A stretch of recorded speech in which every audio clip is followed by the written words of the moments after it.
क्या ये इंसान आइंस्टाइन, जिसे दुनिया का सबसे इंटेलिजेंट इंसान माना जाता है, उससे भी ज्यादा स्मार्ट है? क्या सच में टैंक का कॉन्सेप्ट डिजाइन और machine gun, parachute, submarine, automatic car का डिजाइन सबसे पहले इसी इंसान ने बनाया था? वह पहला इंसान जिसने बताया कि आसमान नीला क्यों है। उसने ये भी लिखा कि for every action there is an opposite and equal reaction. वो भी न्यूटन के पैदा होने से लगभग 200 साल पहले। वो इंसान जिसे आज तक का सबसे बड़ा जीनियस माना जाता है।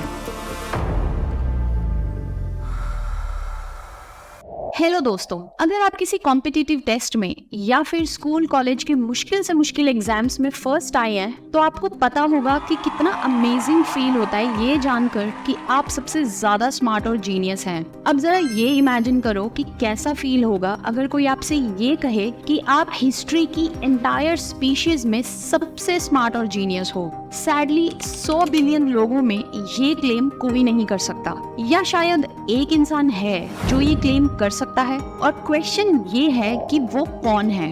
8 फीट 11 इंचेस की हाइट वाले रॉबर्ट वार्डलो को का दुनिया का टॉलेस्ट पर्सन कहा जाता है। सबसे ज्यादा जीने वाला इंसान है जीन लुइस कैलमेंट, जो 122 सालों तक जिंदा रही। दुनिया के सबसे हैवी इंसान का टाइटल है जॉन ब्रोअर के पास, जिसका वेट 635 केजी का था। अब मैं ये सब आपको इसलिए बता रही हूँ कि गिनीज वर्ल्ड रिकॉर्ड्स में हर तरीके की कैटेगरी है जिसमें किसी न किसी इंसान ने वर्ल्ड रिकॉर्ड बनाया है। बट हैरानी की बात ये है कि आप Guinness book of world records पूरी भी पढ़ लोगे तब भी आपको अब तक का मोस्ट इंटेलिजेंट पर्सन का कोई रिकॉर्ड नहीं मिलेगा। इंटेलिजेंस को क्वांटिफाई करने का एक बहुत ही वेल नोन मेथड है जो शायद आप भी जानते होंगे, वो है IQ test. But IQ test method को अर्ली 20th सेंचुरी में ही इन्वेंट किया गया था, जिसका मतलब ये है कि ग्रेटेस्ट जीनियस इन हिस्ट्री के लिए बहुत से प्रॉमिसिंग कैंडिडेट्स का जो IQ स्कोर है वो बस एस्टिमेटेड है। और शायद आप भी मेरी इस बात से एग्री करोगे कि IQ टेस्ट किसी की इंटेलिजेंस को नापने का बेस्ट तरीका नहीं है।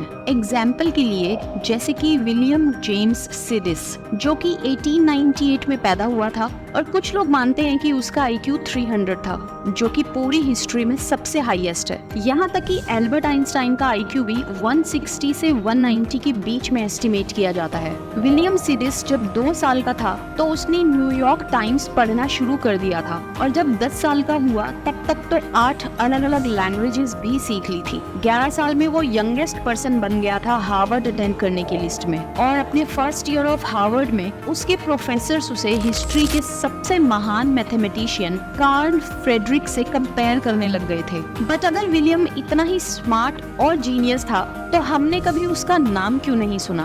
कुछ लोग मानते हैं कि विलियम के पेरेंट्स बहुत ही ज्यादा स्ट्रिक्ट थे, जिन्होंने एक फोर्स्ड लर्निंग प्रोग्राम बनाया था जैसे ही विलियम पैदा हुआ। और जैसे ही वो अपने पेरेंट्स को छोड़कर हार्वर्ड में गया तो इंटेलेक्चुअली वो अपने साथियों से तो बहुत आगे था, बट जनरल लाइफ एक्सपीरियंस और सोशल स्किल्स में काफी पीछे रह गया था। और इसी वजह से उसने एजुकेशन सिस्टम को छोड़ दिया और अपनी जरूरतें पूरी करने के लिए छोटी मोटी नौकरी करने लगा। इतनी रिमार्केबल इंटेलिजेंस होने के बाद भी उसने नॉलेज और ह्यूमैनिटी में काफी कम कंट्रीब्यूशन दिया। ये सच है कि उसने कई बुक्स लिखी, बट उनमें से एक बुक थोड़ी सी कंट्रोवर्शियल थी। विलियम बिना किसी डाउट के एक बहुत ही ज्यादा इंटेलिजेंट इंसान था, और कुछ कहते हैं कि मूवी गुड विल हंटिंग में मैट डेमन्स का कैरेक्टर विलियम से ही इंस्पायर्ड है।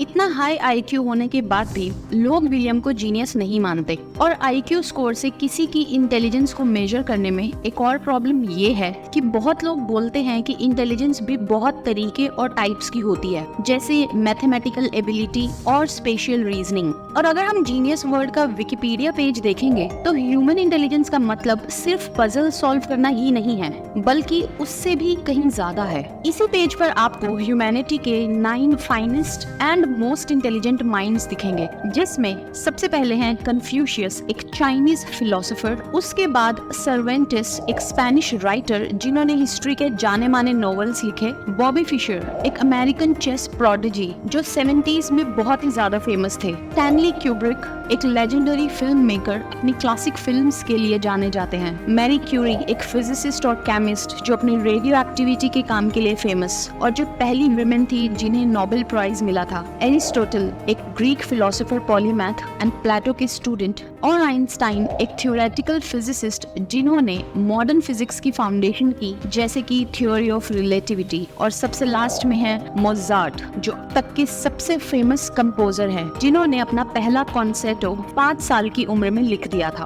अब आप ये सोचिए कि इन सब लोगों में कॉमन क्या है। वेल, इनमें से कुछ ने दुनिया बदल दी, कुछ ने हमारे सोचने का तरीका, कुछ ने अपने अपने फील्ड्स की बाउंड्रीज को पुश किया और कुछ ने बिल्कुल नई इन्वेंशंस करी। एंड यही लिस्ट देख के आप भी अब तक समझ गए होंगे कि इंटेलिजेंस कई शेप और साइजेस में आती है। एक और विकिपीडिया एंट्री आपको मिलेगी मोस्ट जीनियस की लिस्ट में, जिसका मेंशन मैंने अभी तक नहीं किया है। और ये पोर्ट्रेट है एक ऐसे इंसान का जो इन सब से भी ज्यादा डिजर्व करता है most genius person in history का टाइटल। अब मैं ये नहीं कह रही कि इनका आईक्यू सबसे हाईएस्ट था, बट इनकी अचीवमेंट्स बाकी लोगों से बहुत ही ज्यादा बेहतर हैं। और मैं बात कर रही हूँ लियोनार्डो दा विंची की। विंची 1452 में फ्लोरेंस के पास टस्कन हिल्स के एक छोटे से गांव में पैदा हुए और इन्हें बचपन से ही कोई स्पेशल प्रोग्राम या ट्रेनिंग नहीं दी गई थी जैसे विलियम को मिली थी। यहाँ तक कि इन्हें कोई फॉर्मल एजुकेशन भी नहीं मिली थी।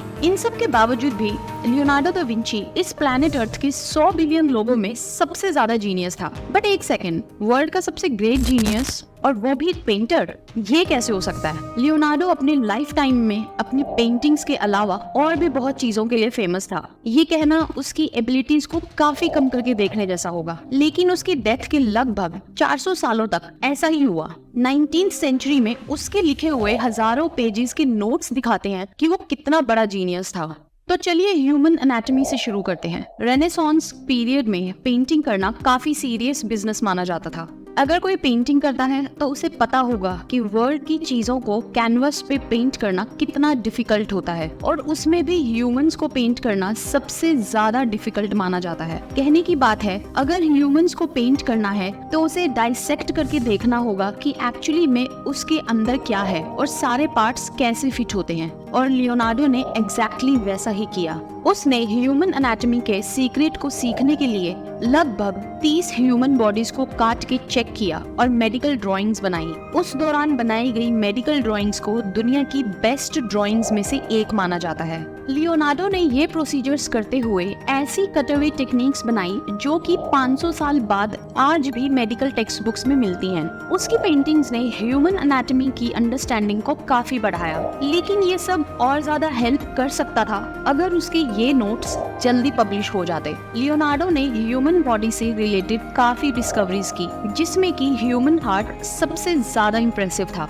उसने ही ये पहचाना कि हार्ट एक मसल है और ये दिखाया कि इसमें 4 चैम्बर्स होते हैं और ये कैसे काम करते हैं। लियोनार्डो को ये भी समझ आ गया था एओर्टिक वॉल्व कैसे काम करता है, और ये 1968 में MRI स्कैनर से ही कंफर्म हो पाया था। और हाँ, लियोनार्डो की ड्राइंग्स के एक्सप्लेनेशन के हिसाब से ही जैसे उसने मिट्रल वॉल्व को एक्सप्लेन किया था, उसके बेसिस पे सर्जन्स ने हार्ट सर्जरी करने की नई टेक्निक्स बनाई थी। 2005 में दा विंची की विट्रोवियन मैन वर्ल्ड की फेमस स्केचेस में से एक बन गई। एक आइकॉनिक ड्राइंग होने के अलावा ये ह्यूमन बॉडी के प्रोपोर्शंस को एक्यूरेटली दिखाती है। ये एक ऐसी इमेज है जो कि आई एम श्योर आपने देखी ही होगी, लेकिन अगर आप इसे ध्यान से देखोगे तो इसके नीचे लिखी गई राइटिंग आपको काफी मुश्किल लगेगी। पहली बात तो ये है कि ये 500 साल पहले लिखी हुई इटालियन है, और लियोनार्डो की सभी स्क्रिप्ट्स की तरह ये भी मिरर स्क्रिप्ट में लिखी गई है, जिसका मतलब ये है कि ये सिर्फ मिरर में देखकर ही पढ़ी जा सकती है। ऐसा क्यों? वेल, ये कोई नहीं जानता।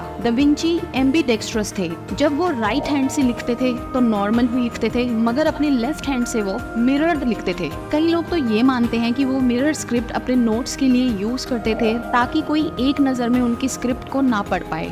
लियोनार्डो की थोड़ी कम फेमस पेंटिंग इमोला है, जिसमें कि उन्होंने एक टाउन का मैप बनाया था। ये इतना स्पेशल क्यों है? वो इसलिए क्योंकि ये स्केच एयरप्लेन से लिया गया गया स्नैपशॉट लगता है, लेकिन इसके बनाए जाने के 400 साल बाद भी प्लेन्स नहीं बने थे।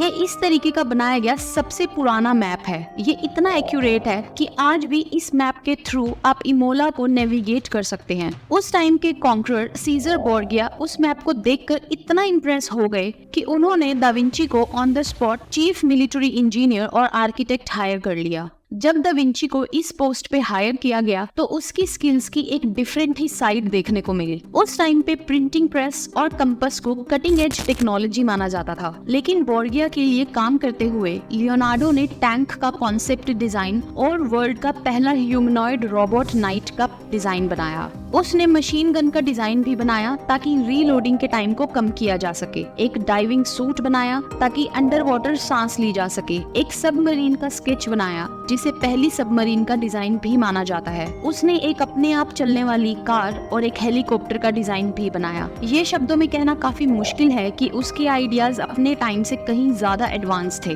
कई कॉन्सेप्ट तो उसकी डेथ के बाद कई सेंचुरीज तक नहीं दिखे। एग्जाम्पल के तौर पर वो रोबोट नाइट का डिजाइन 500 साल बाद नासा ने उसी स्केच से कुछ एलिमेंट लेकर अपना पहला ह्यूमनॉइड रोबोट बनाया था। लियोनार्डो की इनसाइट्स, ऑब्जर्वेशन और इन्वेंशंस की लिस्ट काफी लंबी है। वो पहला इंसान जिसने बताया कि आसमान नीला क्यों है। उन्होंने ये भी लिखा कि for every action there is an opposite and equal reaction. जी हाँ, उन्होंने न्यूटन के पैदा होने से लगभग 200 साल पहले ही कह दिया था। अगर हम देखें तो इनमें से कोई अकेली इन्वेंशन भी काफी इम्प्रेसिव है, लेकिन अगर सबको एक साथ मिला दिया जाए तो ये विश्वास करना मुश्किल हो जाता है कि कैसे सारी नॉलेज एक आदमी के दिमाग से निकली है, और वो भी एक ऐसे टाइम में जहाँ पर ये सब किसी ने ना तो सोचा था और ना ही किसी तरीके का कोई रेफरेंस था।